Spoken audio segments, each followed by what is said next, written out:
Hi, everyone. My guest today is Gina Gomez. And Gina is a certified life and business coach and a master coach for the Moms Helping Moms Business Network, where I had the opportunity to speak with them last month. It was just wonderful. And she's also the host of the popular YouTube series 5 in 5, 5 questions in 5 minutes.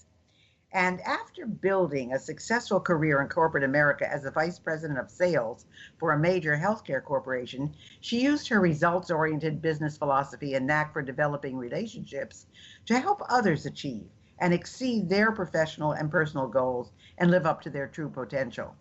She has coached talent and professionals in the entertainment industry, corporate executives, small business owners, entrepreneurs, artists, teachers, high school and college students, parents, couples, and other life coaches. So just about everybody.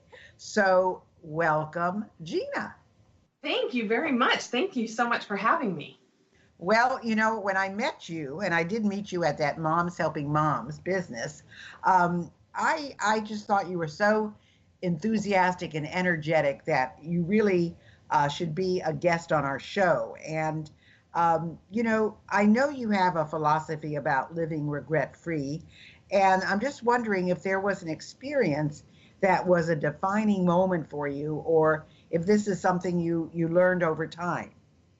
Well, it was a little bit of both, to be honest with you. I've been somebody who has never really lived with regret since I was a very young child, but there was a defining moment that really locked it into me for me much later in life, and that was when I made a decision to leave my corporate life and my corporate job. I was working for a great organization, making really good money with a really good title, and I had worked really hard to be one of those people sitting in the fancy boardroom, only to discover that it wasn't what I wanted at all. So that was a long way to figure out that this was not what I wanted. So I made a decision and left and took a leap of faith.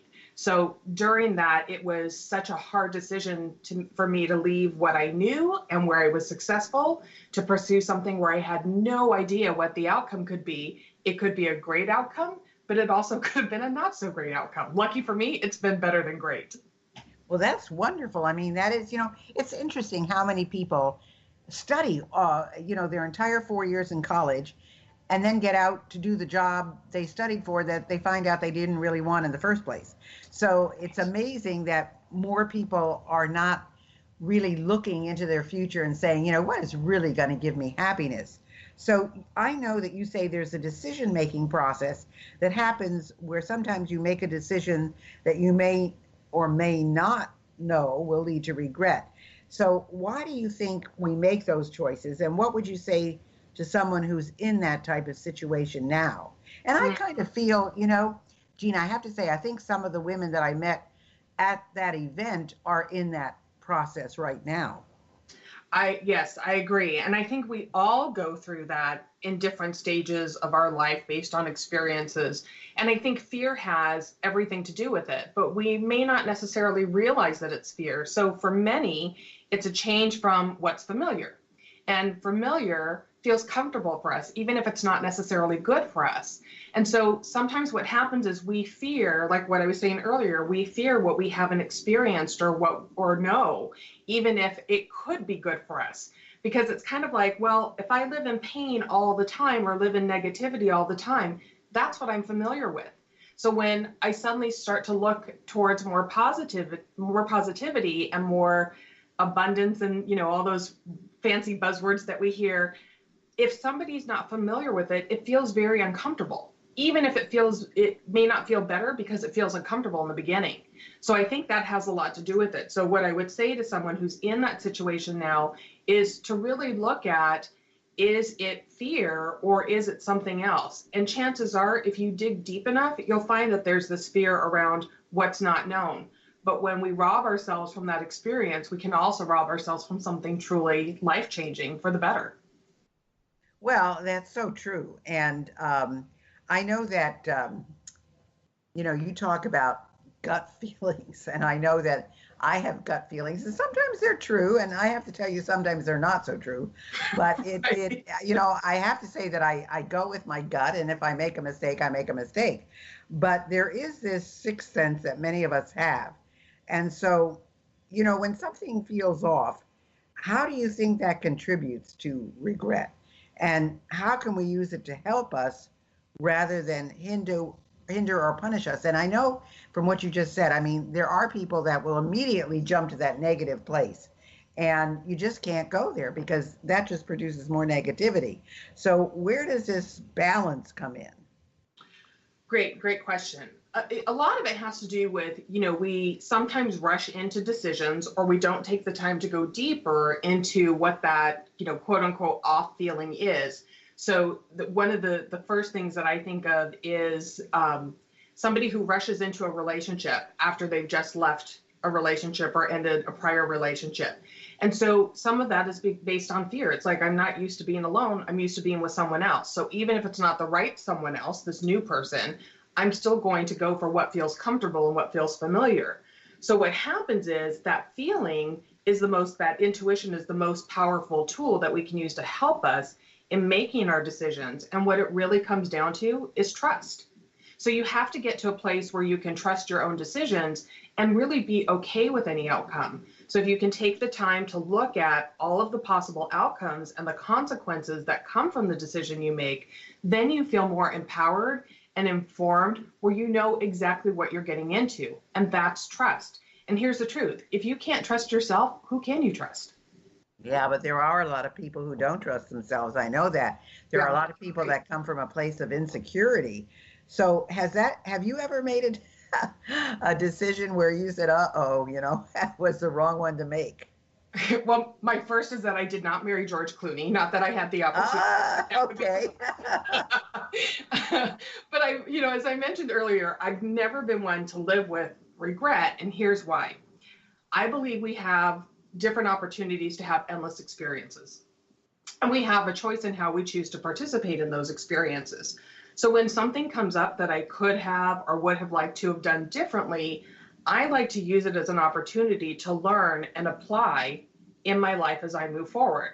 So that's how I use it to turn it around or to empower me. Because living with regret, you can't go back and change what happened. You can only change things moving forward. So if you're living with regret, then you're living in the past. And do you want to live in the past, or do you want to thrive in the present? But there are a lot of people who live in the past. I'm thinking now of a couple of individuals I know who were really, really successful. In fact, there's one who was a very famous dancer, and she was on stage, performing. And since she doesn't do that anymore, I mean, I cannot tell you that she really has had her life fall into a pattern of drinking. And I mean, there's a lot of things that I look back on and I say, oh my gosh, this was a great time, or this was the prime time of my life. But if I lived in that, I'd never get anything done or do anything new or go anywhere. So right. I know there are people who say, well, I'm just lucky. And then there's others that say, well, nothing good ever happens to me. So right. What do you say? I mean, you're a life and business coach. What do you say to people like that? I'm sure you run into them many times. Sure. I ran into it on both sides, on the business side and on the personal side. And what it really boils down to is fear. And I get it. I mean, I've certainly been in those situations where one thing, and I'm sure you've had these days too, where you start with one day and you spill your coffee, and then you spill something on the floor, and then something else happens. And by 7:30, you're like, this is going to be a bad day. And then by the end of the day, it is a bad day because we've decided it's going to be a bad day. Just as easily as we can look at things. So for example, one of the things I do in the morning is I identify 3 things I'm looking forward to every single morning. And one of those things is always, I'm looking forward to getting some really good news. And every day I get some sort of good news. Sometimes it's bigger than others, but there's always some kind of good news. So it's really about what we put out from our intention and what we want to experience. But when we look at the fear side of it, it's also a way when we say things like, oh, I guess I'm just unlucky, or I just attract bad situations or bad people. That's also a way to disconnect from responsibility and ownership of our situation in life, like the drinking or other, things that numb us out. That's a way to escape. So it's a slippery slope that can lead us into a victim mentality. And when that happens, guess what? You feel even less lucky or attracting even more bad situations because that's what you've become familiar with and accept because you've accepted it as a part of your life. So it's disempowering. And instead, if you can look at why you're feeling unlucky or what your part is in attracting these bad situations, you can shift everything. And here's the truth. If you're truly honest about it, you will see where you're an active participant and not necessarily a victim. Well, that brings me to what we call the law of attraction. Now, you're certified in the law of attraction. I did not know that you could get certified in that.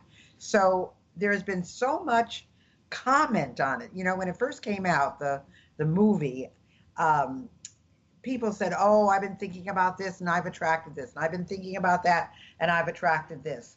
And then there were people that came out and said, you know, you can think about things all you want, but if you don't take action, nothing's going to happen. So how do you think that the law of attraction plays a part in living a life without regret? And I would assume you have to believe in the law of attraction if you're certified in it, but a lot of people poo-poo that now.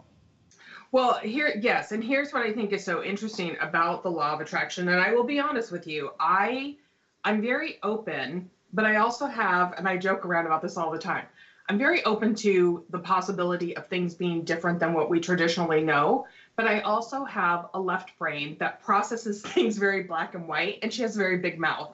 So I understand the skepticism that comes with law of attraction because I brought that into my work when I first started studying it because I thought, well, I want to see if this really works. And one of the first things that you learn about law of attraction, that you're taught about law of attraction, is that whatever we think or believe is what we attract, is what shows up. So if you believe in law of attraction and believe that it works, then you are going to get constant evidence that it works. So if you believe that good things will happen and you take the action and you feel into, what it is that you want to feel, you will attract those situations that match those feelings and those thoughts. If you believe that law of attraction doesn't work, guess what's going to happen? You're going to get lots of evidence that it doesn't work because that's what you believe. So it just proves what you already think. But when it comes to playing a part in living without regret, I think that's the key thing, is looking at what do you want your experience to be? Do you want your experience to be something that leaves you looking back on what didn't go well and what you could have changed and living in that past and living with regret? Or do you want to look at it as an experiment, which is how I like to look at law of attraction, almost like a game, where it's like, let's just see what happens. Let's see what the possible outcomes are. And maybe it could turn out even better than I hoped. And when you start to really fall into that and practice that, then things do start to turn out better than you could have hoped or imagined. I could go on and give you countless examples of things that have happened to me. And I'll give you a really quick one where I've always wanted to go to the Grammys. And one day there was this opportunity to go. There was a big band, the Foo Fighters, a big rock band, and they had some tickets and they said, would anybody like tickets to go to the Grammys? And this was my favorite band at the time. I got to go as a guest of my favorite band to the Grammys that I had been dreaming about since I was a little girl. And I didn't know it was going to happen. It was just one of those things that was kind of like, this is something I would always love to do if there was ever the opportunity. But I didn't know how it would turn out. So yeah, I can see where this would be, and it's true. I mean, there are opportunities. If you're always looking for opportunities present themselves. That's the whole. Yes. Yeah. But let's talk about, for just a second, about the business part that you do with coaching. What about people in business? Because they're so intense, so many of them. How about, where do you bring in living regret-free there? Oh, it shows up everywhere, more than I think people realize, because when I'm working with a client on their business, all of their personal limitations come up. It shows up, all the insecurities, all the fears. So that hinders people from getting results in their business. So we have to look at that and look at what's really coming up. And I will tell you the number one thing that I see from clients who are running their own businesses where regret comes up is they always feel like, if this doesn't work, I have to go back to my old job. If this doesn't work, I have to go back to a situation that I left because I wasn't happy. And so they focus on that. And guess what happens? Because they're focused on going back to this old life that doesn't work for them, then they push the results away in their business because they're too focused on what they're not getting versus what they could potentially